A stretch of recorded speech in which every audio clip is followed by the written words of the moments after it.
ومن سيئات أعمالنا من يهده الله فلا مضل له ومن يضلله فلا هادي له وأشهد أن لا إله إلا الله وحده لا شريك له ونشهد أن سيدنا وحبيبنا ومولانا محمدا عبد الله ورسوله الذي أرسل رسوله بالحق بشيرا ونذيرا وداعيا إلى الله بإذنه وسراجا وقمرا منيرا فقد قال الله تعالى في كلامه المجيد وفرقانه الحميد أعوذ بالله من الشيطان الرجيم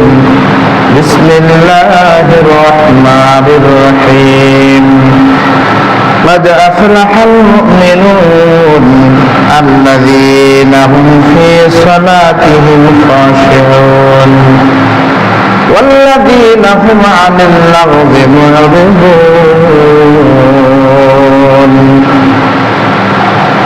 فقال رسول الله صلى الله عليه وسلم وجعلت قرة عيني في الصلاة أو كما قال عليه الصلاة والسلام শুকরিয়া আদায় করি সেই মহান আল্লাহ সুবহানাহু ওয়া তাআলার দরবারে যিনি মহিয়ান ও গরিয়ান আল্লাহ সুবহানাহু ওয়া তাআলা আমাদেরকে আল্লাহর ঘর জান্নাতের বাগিচায় মসজিদে প্রথম কাতারে বসার তৌফিক দান করেছেন। সকলেই বলি আলহামদুলিল্লাহ। দরুদ ও সালাম বর্ষিত হোক বিশ্ব মানবতার মুক্তির সনদ যিনি আমাদের নবী, আকাশের নবী, পাহাড়ের নবী, পর্বতের নবী, লক্ষ নবীগণের নবী, রাহমাতাল লিল আলামিন বিশ্ব নবী জনাব মুহাম্মদ রাসূলুল্লাহ সাল্লাল্লাহু আলাইহি ওয়াসাল্লামের প্রতি লাখ কোটি দরুদ ও সালাম সবাই পড়ে সাল্লাল্লাহু আলাইহি ওয়াসাল্লাম। অতঃপর যে আল্লাহ সুবহানাহু ওয়া তাআলা আমাদেরকে সৃষ্টি করেছেন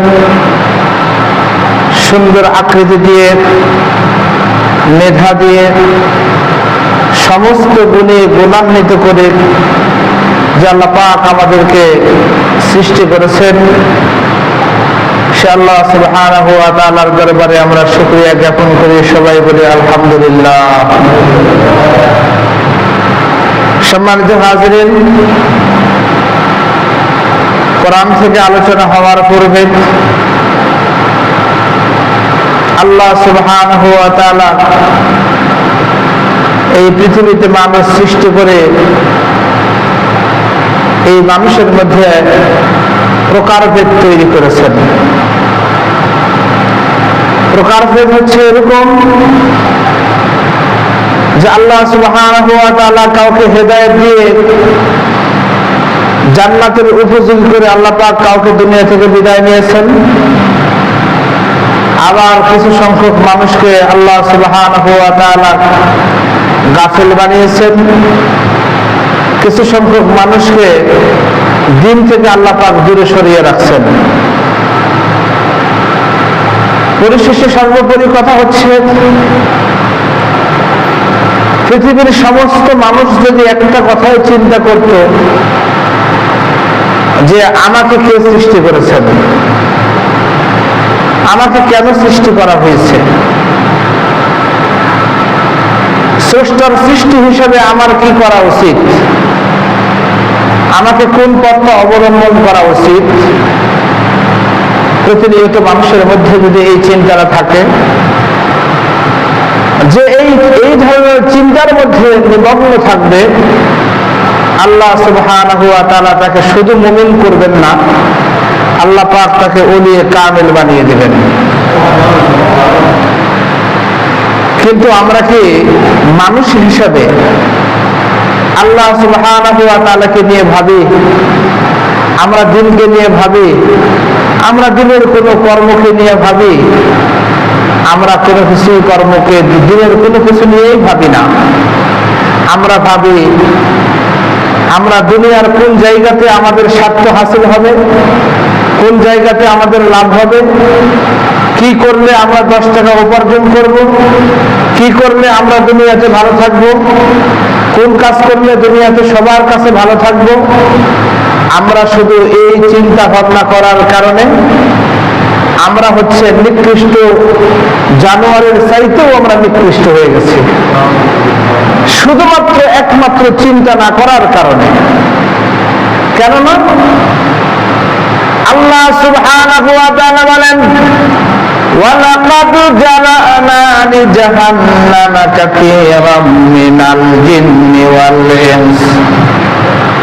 আল্লাহ সুবহানাহু ওয়া তাআলা বলেন, আমি এই পৃথিবীতে যত জিন এবং ইনসানকে তৈরি করেছি, অধিকাংশ জিন এবং ইনসানকে শুধুমাত্র একমাত্র জাহান্নামের জন্য সৃষ্টি করেছি। বলেন নাউজুবিল্লাহ।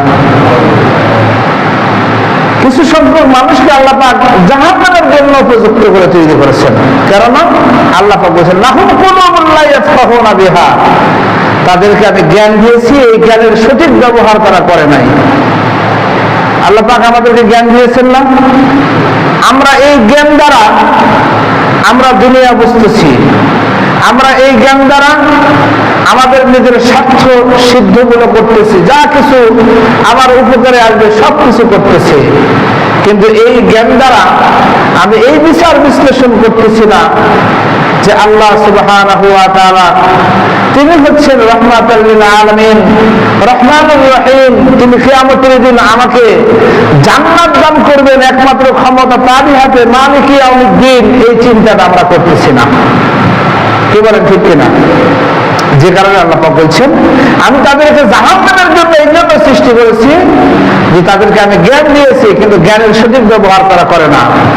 ওয়ালাহুম আ'ইনুন লা ইউবসিরুনা বিহা, তাদেরকে আমি চক্ষু দিয়েছি, আমার এই সৃষ্টি জগৎ দেখবে, বুঝবে, চিন্তাশীল হবে, আমার প্রতি অনুগতশীল বান্দা হবে, আমার ইবাদত করবে, কিন্তু চোখ থেকেও তারা না দেখার ভান করে। ওয়ালাহুম আযানুন লা ইয়াসমাউনা বিহা, আর আল্লাহ সুবহানাহু ওয়া তাআলা বলেছেন, আমি তাদেরকে শোনার জন্য শ্রবণ শক্তি দিয়েছি, যেন তারা আমার কোরআনের কথা, হাদিসের কথা, আমার নিদর্শনগুলির কথাগুলো যারা দেখে শুনে বুঝে যেন আমল করতে পারে। কিন্তু তারা জ্ঞান দিয়ে অনুধাবন করে না, চক্ষু দিয়ে তারা দেখেও দেখে না, কান দিয়ে তারা শুনেও শুনে না। উলাইকা কাল আনআম, কথাটা এখানে আসে, উলাইকা কাল আনআম, তারা হচ্ছে চতুষ্পদ জানোয়ারের চাইতেও নিকৃষ্ট। এটা কার কথা? আল্লাহর কথা। সুতরাং আল্লাহ পাক এখানে চতুষ্পদ এই মানুষদেরকে এবং জিনদেরকে চতুষ্পদ জানোয়ারের সাথে তুলনা করে আল্লাহ পাক এখানে ছেড়ে থাকেন নাই, বলছেন উলাইকা কাল আনআম, উলাইকা কাল আনআম বাল হুম আযাল্লু ওয়া উলাইকা হুমুল গাফিলুন, তারা হচ্ছে সবচেয়ে নিকৃষ্ট এবং অলস প্রকৃতির। বলেন নাউজুবিল্লাহ। এই জন্য সম্মানিত হাজিরিন, মানুষ হিসাবে আমাদেরকে চিন্তা করতে হবে যে আল্লাহ পাক কেন আমাদেরকে সৃষ্টি করেছেন। একটা কথা হচ্ছে, আমরা যদি এখানে একটা কথা প্রশ্ন করা হয়, যদি বলা হয় বলেন তো আমরা সবচেয়ে কাকে বেশি ভালোবাসি, কার কথা বলবো? বলেন তো কার কথা বলবো? কোন সাহস পাচ্ছেন না বলতে? আল্লাহর কথা তো বলবো নাকি? বলেন সবচেয়ে কাকে বেশি ভালোবাসি?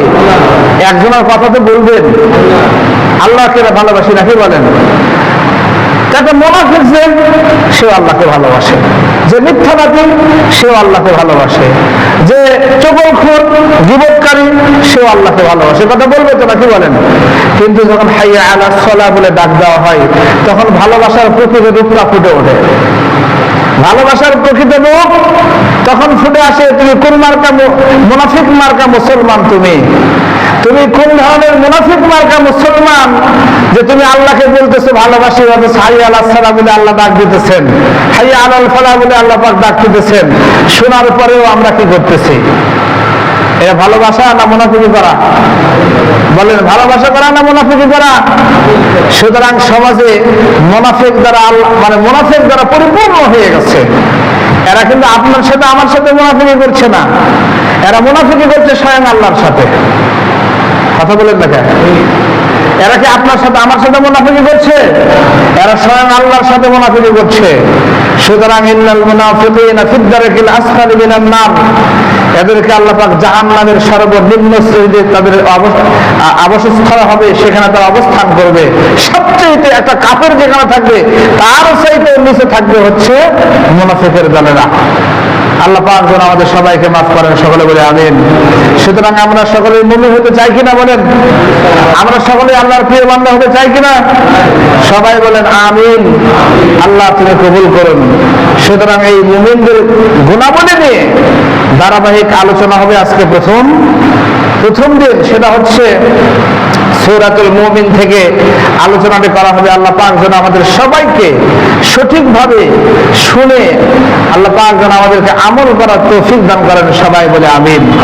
সম্মানিত হাজিরিন, উপদেশ গ্রহণের ক্ষেত্রে আল্লাহ সুবহানাহু ওয়া তাআলা যে শৈলী নিয়ম তান্ত্রিক বিধানগুলো, নিয়ম সিস্টেমগুলো, পদ্ধতিগুলো আল্লাহ পাক কোরআনে কারিমের মধ্যে দিয়েছেন, এগুলো যদি আমরা পর্যালোচনা করি, পর্যবেক্ষণ করি, এগুলো যদি আমরা খুব মনোযোগ সহকারে যদি শ্রবণ করি, মনোযোগের সাথে যদি আমরা শুনি, তাহলে সম্মানিত হাজিরিন আল্লাহ সুবহানাহু ওয়া তাআলা আমাদেরকে শোনার মাধ্যমে আমলের আগ্রহ পয়দা হবে।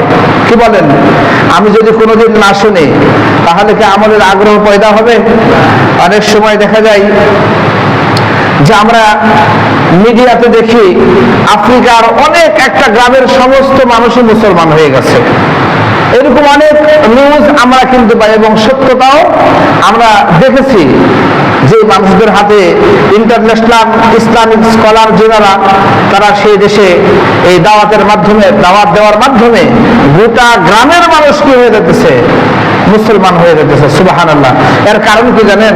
তারা কখনো শুনে নাই কোরআন কি জিনিস, তারা কখনো বুঝে নাই রাসূল কি জিনিস, তারা কখনো জানে না ইসলাম কি জিনিস। তো ইসলামের সুন্দর বাণীগুলো যখন তাদের সামনে দেওয়া হয়, তখন ওনারা কি করে জানেন? আমাদের দিল তো পাথর হয়ে গেছে, পাথরের চাইতেও শক্ত, কিন্তু যখন তাদের সামনে কোরআনের কথাগুলো বলা হয়, তাদের সামনে জাহান্নাম জান্নাতের বর্ণনাগুলো যখন দেওয়া হয়, মমের মতো তাদের দিলটা গলে যায়। তখন তারা প্রস্তুত হয়ে যায় ইসলাম গ্রহণের জন্য, ব্যাকুল হয়ে যায়, এবং তারা কালিমার ছায়াতলে চলে আসে। সুবহানাল্লাহি বিহামদিহি সুবহানাল্লাহিল আযীম। সুতরাং আল্লাহ সুবহানাহু ওয়া তাআলা কোরআনে কারীমের মধ্যে যেই নিদর্শনগুলো আমাদেরকে দিয়েছেন, এবং মুমিন হওয়ার যে গুণাবলী থাকা দরকার, একটা মুমিন হতে হলে তার কি পরিমাণ গুণ থাকতে হবে, তার কি পরিমাণ ইসলামের প্রতি আকৃষ্ট থাকতে হবে, এই কথাগুলো আল্লাহ সুবহানাহু ওয়া তাআলা কোরআনের প্রথমের সূরা মুমিনেই আল্লাহ পাক বলছেন, কাদ আফলাহাল মুমিনুন। আল্লাহ সুবহানাহু ওয়া তাআলা বলছেন অবশ্যই মুমিনগণ সফল হয়েছে। এই সাক্ষ্যটা কার বলেন? আল্লাহ সুবহানাহু ওয়া তাআলা সাক্ষ্য দিতেছেন, কাদ আফলাহাল মুমিনুন, মুমিনগণ অবশ্যই সফলতা অর্জন করেছেন, মুমিনগণ অবশ্যই সফলতা পেয়েছেন। এটা আল্লাহ পাক তার কথাগুলো বলার আগে, তার মানে কি বলবেন, মুমিনগণের গুণাবলী বর্ণনা করার আগে সর্বপ্রথম আল্লাহ পাক এই কথাটা বলে শুরু করছেন যে যারা মুমিন তারা সফল কাম হয়েছে। সুবহানাল্লাহ। তার মানে হচ্ছে যে মুমিনগণ এটা সবাই হতে পারে। আমি যদি নিজেকে মুমিন দাবি করি তাহলে এটাকে হবে, এটাকে হবে। তাহলে যদি আমি কখন নিজেকে মুমিন দাবি করতে পারি? একটা মুমিন কখনো নিজেকে মুমিন দাবি করে না। একটা মুমিন ব্যক্তি কখনো নিজেকে মুমিন দাবি করবে না। সুতরাং যে গুণ বৈশিষ্ট্যগুলো আছে, এগুলো যখন তার ফিলাপ হয়ে যাবে, পরিপূর্ণ হয়ে যাবে, তখন তাকে মার্ক দেওয়ার দায়িত্ব আল্লাহ সুবহানাহু ওয়া তাআলা নিজ হাতে গ্রহণ করবেন। কারণ এখানে তো মার্ক আছে নাকি বলেন, একটা মুমিন হতে হলে তো একটা মার্ক থাকে, টিক চিহ্ন থাকে না, শূন্যস্থান আছে। এই শূন্যস্থান আমলের মাধ্যমে, কোরআনের আয়াতের আমলের মাধ্যমে, বাস্তবায়নের মাধ্যমে আপনি যখন পূরণ করবেন, দুনিয়ার মানুষ আপনাকে যদি মার্ক না দেয়, দুনিয়ার মানুষ যদি আপনাকে মূল্যায়ন না করে, তো আল্লাহ সুবহানাহু ওয়া তাআলা নিজে সেই জায়গাটা টিক চিহ্ন দিয়ে পূর্ণ করে মুমিনের খাতায় আল্লাহ পাক আপনার নামটা লিখে দিবেন। তখন প্রশংসা করবে কে? আল্লাহ পাক নিজেই প্রশংসা করবেন। তখন প্রশংসা করবেন স্বয়ং আল্লাহ সুবহানাহু ওয়া তাআলার তৈরি করা ফেরেশতাসমূহ, তারা তৈরি করবেন। তারা আসমানে ঘোষণা হবে, আসমানে ঘোষণা হবে, আল্লাহ পাক নিজেই বলবেন আমি এই বান্দাকে মুমিনের খাতায় নাম লিখে দিলাম, তার প্রশংসা করতে থাকবো। তারা আবার জমিনে এসে মানুষদের সামনে এইভাবে বলতে থাকবে সুবহানাল্লাহ। শুনতে পাবেন না? এটা হচ্ছে ঈমান, বিশ্বাস করার নাম কি? ঈমান। কিন্তু সম্মানিত হাজিরিন, মুমিনের আলামত গুলো কেমন হবে এটা সামনের আলোচনা শুনলেই বুঝতে পারবেন। সুতরাং আল্লাহ সুবহানাহু ওয়া তাআলা আফলাহা শব্দ দ্বারা যেটা বোঝাইছেন সেটা হচ্ছে ফালাহ থেকে আফলাহা, অর্থাৎ সর্বোচ্চ সাফল্যের জায়গাতে সে অবস্থান করেছে। অর্থাৎ সে হচ্ছে অপছন্দের, একটা হচ্ছে মুমিন ব্যক্তি দুনিয়ার যতগুলো অপছন্দনীয় কাজ আছে, অর্থাৎ আল্লাহ পাকের পক্ষ থেকে যে অপছন্দনীয় কাজ আছে, সেই অপছন্দনীয় কাজ থেকে মুমিন ব্যক্তিরা দূরে থাকবে। প্রথম কথা, ঠিক আছে না? কথাকে বুঝতে পারলাম? এই দুনিয়াতে যত রকম অপছন্দনীয় কাজ আছে, সমস্ত অপছন্দনীয় কাজ থেকে মুমিন কি থাকবে? দূরে থাকবে। একটা মুমিনকে যদি দেখেন যে সব সময় এসে, এত মানুষ মোড়ে সব সময় বসে থাকে, মোড়ে সব সময় এসে চা খায়, সব সময় বাবার পছন্দ, সব সময় গিবত পছন্দ, এরকম মুমিনের আলামত হতে পারে? আচ্ছা, একটা কথা আমি বিশেষ করে চায়ের স্টলের কথা যখন আসলো তখন আমি বলি, একটা মানুষ যখন চায়ের স্টলে বসে, এটা একটা সংসদ ভবন পরিণত হয়ে যায়। কি হয় কিনা?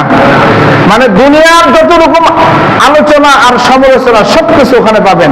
পরিশেষে দেখবেন ওখানে কোনো ভালো কথা হচ্ছে না। ওখানে দুনিয়ার যত রকম গীবত আছে, সমস্ত গীবত সেই জায়গাতে চালু হয়ে যায়। এমনকি ইসলাম বিষয়ে যদি কথা উঠে, একটা মূর্খ ব্যক্তি ইসলামের সামান্যতম ন্যূনতম জ্ঞান যার মধ্যে নাই, সে এমন ফতোয়া দেওয়া শুরু করে যে ওখানে যদি একটা জ্ঞানী ব্যক্তি বসে, তাহলে চিন্তা করবে এখান থেকে তাড়াতাড়ি উদ্ধার হবো কেমনে। কি বলেন, কথা ঠিক আছে কিনা? তাহলে প্রথম কথা হচ্ছে যে দুনিয়ার সমস্ত অপছন্দনীয় কাজ থেকে মুমিন ব্যক্তি দূরে থাকবে। আর অবশ্যই মনে রাখবেন, চায়ের স্টল এবং এই ধরনের মানুষ যেখানে সবচেয়ে বেশি বসবাস করে, এই জায়গাটা হচ্ছে মুমিনদের জন্য নয়। পরিষ্কার কথা, এটা এখন মুমিনদের জন্য নয়। কথাটা তো আমি ব্যক্তিগতভাবে বললাম না, সামনের আলোচনা শুনলে বুঝতে পারবেন। সুতরাং সম্মানিত হাজিরিন, সেই গুণাবলী সম্পর্কে আলোচনা করতে গেলে সামনে ইনশাআল্লাহ বলবেন যে মুমিনের গুণাবলী।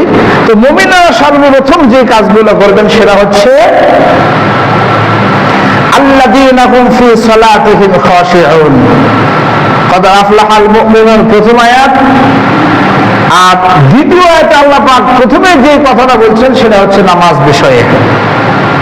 সেটা কোন বিষয়ে? নামাজ বিষয়ে। আল্লাযীনা হুম ফি সালাতিহিম, তারা তাদের নামাজে আন্তরিকভাবে বিনীত। নামাজের সাথে তারা কখনো কি করে না? কম্প্রোমাইজ করে না। নামাজের সময় হলে তারা পাগলের মতো হয়ে যাবে। নামাজের সময় হলে দুনিয়ার সমস্ত বন্ধুত্বকে সে লাথি মেরে আল্লাহর বন্ধুত্বকে সে গ্রহণ করবে। কি বলেন, ঠিক কিনা? এখানে সংক্ষিপ্ত একটা কথা বলি। এই যে ভালোবাসার কথাটা বললাম না, যে আমরা আল্লাহকে ভালোবাসি, তো প্রমাণ তো এখানে যে আমি যদি আল্লাহকে ভালোবাসি, তাহলে দুনিয়ার কোনো ভালোবাসা কি এখানে টিকবে? আমি কি করতেছি? আমি ব্যবসা বাণিজ্য করতেছি। দেখেন, ইমান তো মানুষের এই জায়গায় রে ভাই। কাস্টমার চলে এসেছে, আর এদিকে আজান হয়ে গেছে। আমার ভালোবাসার পরীক্ষা শুরু হলো কিনা? বলেন, আমার ভালোবাসার পরীক্ষা শুরু হলো? আমার ভালোবাসার পরীক্ষা শুরু হয়ে গেল। এখন আমি যদি কাস্টমার যদি প্রাধান্য দিই, নামাজ তো পরে পড়া হবেই কিনে, তাহলে আমি কি করি? আগে আমি কাস্টমারকে আগে বিদায় দিই, এখানে 2টা টাকা আসবে।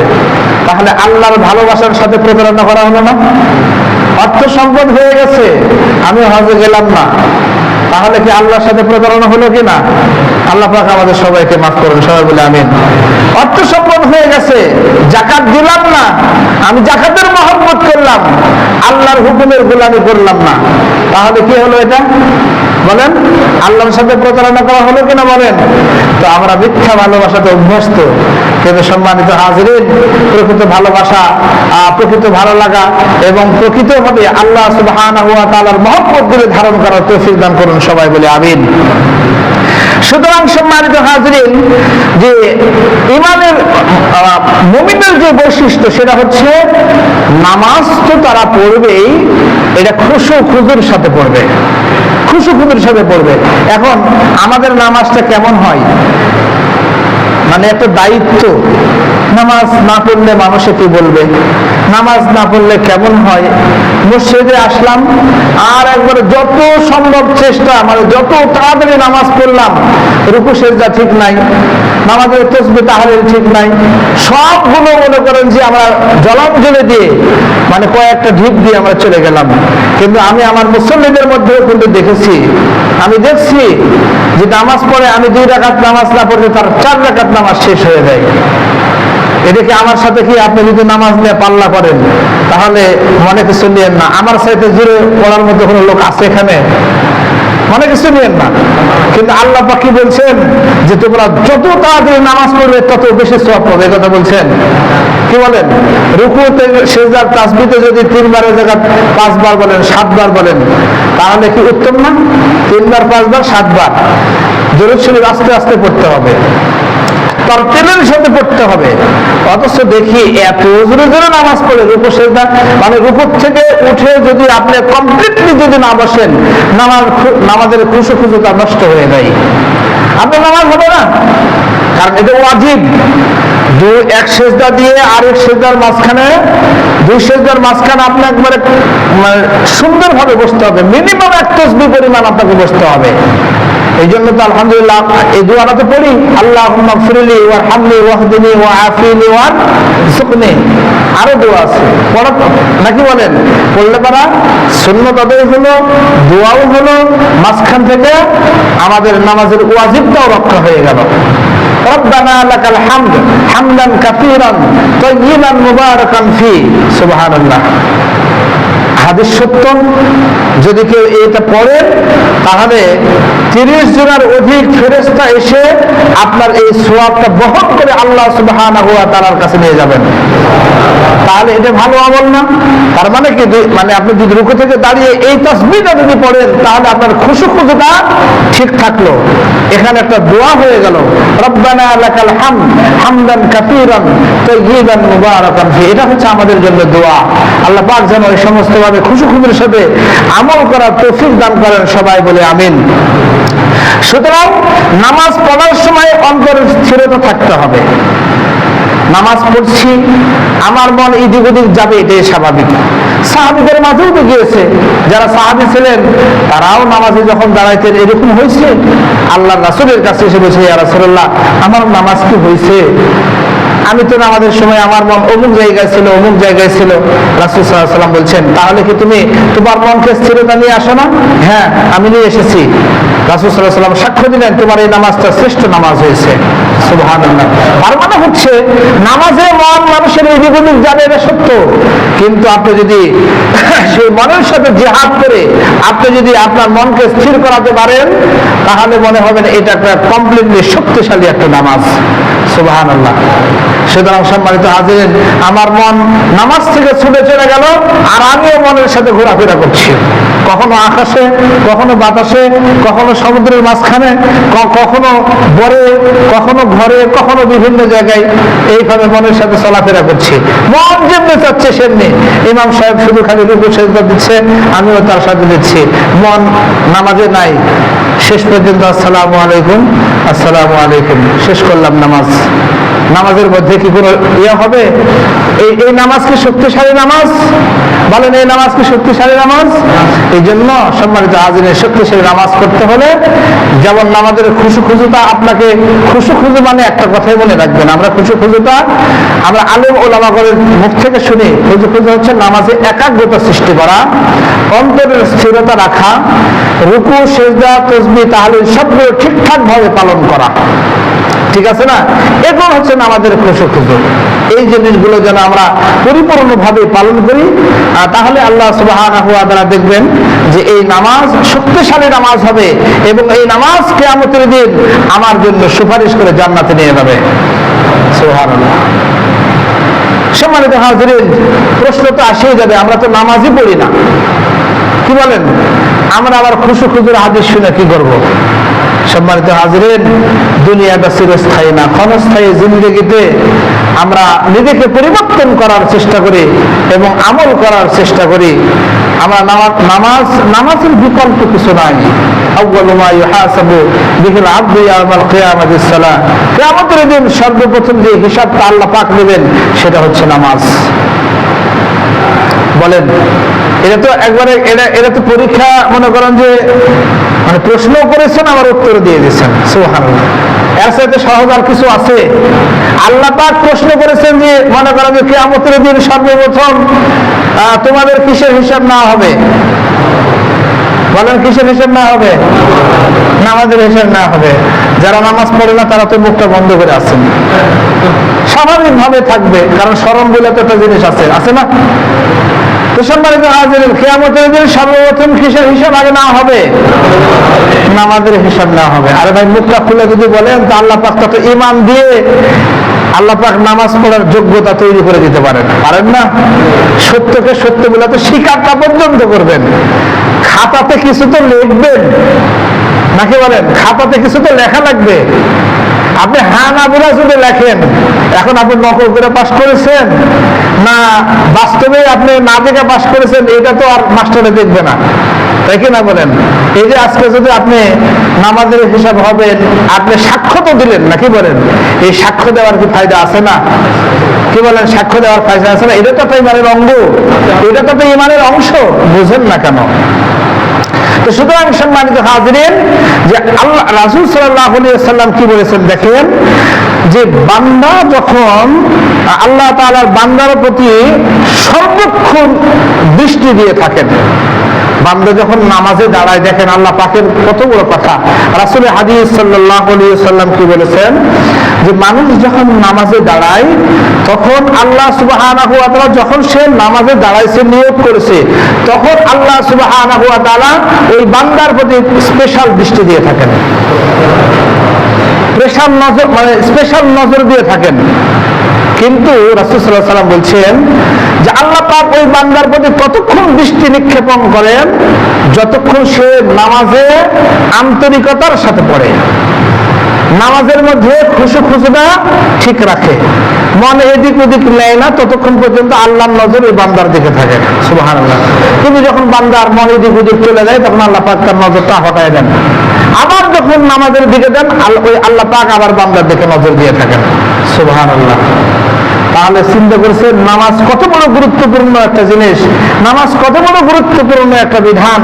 এই বিধানকে আল্লাহ পাক কিভাবে এই নামাজের বিষয়টাকে মানুষের সামনে উপস্থাপন করেছেন। একবার নয়, দুইবার নয়। আল্লাহ পাক যদি নামাজের কথা যদি একবার বলতেন, এটা এনাফ হয়ে যেত, যথেষ্ট হয়ে যেত। কিন্তু আল্লাহ পাক তো একবার বলেন নাই ভাই, হ্যাঁ, কতবার বলেছেন নামাজের কথা। তারপরেও আলহামদুলিল্লাহ আমরা কি করছি? কোনো ডন কেয়ার, যে তুমি একবার বললে কি, 10 বার বললে কি, আর 50 বার বললে কি, আর 82 বার বললে কি, আমি মানি না। আছেন এরকম? জীবনের শেষ মুহূর্তে এরকম ব্যক্তি পাওয়া যাবে না? যাই তো। আরে ভাই, এই তাকাব্বুর, এই অহংকারটা করছি কার সাথে? আমরা এই খেয়ালটা করি? হ্যাঁ, আমরা কি নাথিং। একটা ফুট উঠলে আমরা শেষ হয়ে যাই। শরীরে যদি একটা ফুট উঠে, এখানে হাতের এখানে একটা ফুট উঠছে, আমার শরীরের স্বাস্থ্য সবকিছু ভালো আছে, এই একটা ফুট, আমার 80 কেজি ওজন চালার মতো ক্ষমতা থাকা ব্যক্তি 5 কেজি ওজনের জিনিস চাটতে পারি না। কি বলেন? কোনো অহংকার কিসের? কার সাথে অহংকার দেখাবো? কার সাথে ভাব নিয়ে চলবো? কিসের তাকাব্বুর দুনিয়াতে? কিভাবে চলতে হবে এই চিন্তাটা আমাদের করা দরকার না? আল্লাহ পাক আমাদেরকে বোঝার তৌফিক দান করুন। রাসূল সাল্লাল্লাহু আলাইহি ওয়াসাল্লাম সুনানে নাসাই হাদিস নম্বর 3940 নম্বর বলছেন, ওয়াজুইলাত কুররাতু আইনি ফিস সালাহ সাল্লাল্লাহু আলাইহি ওয়াসাল্লাম। রাসূল সাল্লাল্লাহু আলাইহি ওয়াসাল্লাম বলছেন, নামাজে রাখা হয়েছে আমার চোখের শীতলতা। সুবহানাল্লাহ। অর্থাৎ দুনিয়ার মধ্যে সবচেয়ে যে জিনিসটা রাসূল সাল্লাল্লাহু আলাইহি ওয়াসাল্লামকে আনন্দ দিত সেটা হচ্ছে নামাজ। এই জন্য রাসূল সাল্লাল্লাহু আলাইহি ওয়াসাল্লামের চাইতে বেশি নামাজ পড়েছেন এরকম বান্দা আল্লাহর জমিনে আর তৈরি হয় নাই। সুবহানাল্লাহ বললেন না? যে আল্লাহর জমিনে রাসূলের মতো নামাজ বেশি পড়নেওয়ালা কোন মানুষ জমিনের বুকে তৈরি হয় নাই। আল্লাহু আকবার। অথচ উনি যদি 5 ওয়াক্ত ছাড়া আর কোনো নামাজ না পড়তেন কোনো সমস্যা হইতো? কোনো সমস্যা হইতো? কিন্তু শুকরগুজার বান্দা হওয়ার জন্য এটা খুবই প্রয়োজন। একটা বছরে যখন কাজ করা হয় 5টা থেকে 8টা থেকে 5টা ডিউটি আছে না এরকম?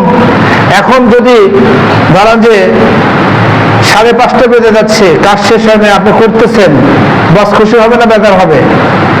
খুশি হবে না বেজার হবে? মাসের শেষে যখন দেখবেন যে আপনার 1 ঘন্টা ওভার টাইম নাই, বস ইচ্ছা করে তো আপনাকে পরীক্ষা করতে পারে, নাকি বলেন? এক সময় দেখবেন যে বসের কাছে আপনি বসকে খুশি করার জন্য মনে মনে নিয়ত নিয়ে যদি কাজ করতে থাকেন, কোনো এক সময় কোম্পানির বস আল্লাহ পাক আপনাকে বানা দিতে পারেন না? সুতরাং আপনি যখন আমরা যখন বেশি যখন নামাজ পড়ব, আমরা আল্লাহ সুবহানাহু ওয়া তাআলার কাছে কখন বিগ বস হয়ে বসে থাকবো এটা তো আমরা বলতে পারবো না। পারবো? এই জন্য নামাজের বিকল্প কিছু নাই। নামাজ হচ্ছে সবচেয়ে গুরুত্বপূর্ণ একটা বিষয়। রাসূল সাল্লাল্লাহু আলাইহি ওয়াসাল্লাম বলছেন, সহিহ মুসলিমে বলছেন 4482 নম্বর হাদিস, আকরাবু মা ইয়াকুনুল আবদু মিন রাব্বিহি ওয়া হুয়া সাজিদ। রাসূল সাল্লাল্লাহু আলাইহি ওয়াসাল্লাম বলছেন, সিজদারত অবস্থায় বান্দা তার রবের সবচেয়ে বেশি নিকটবর্তী হয়। একটা বান্দা যখন সিজদাতে চলে যায় তো ওই সময় সবচেয়ে সে আল্লাহর নিকটবর্তী হয়ে যায়।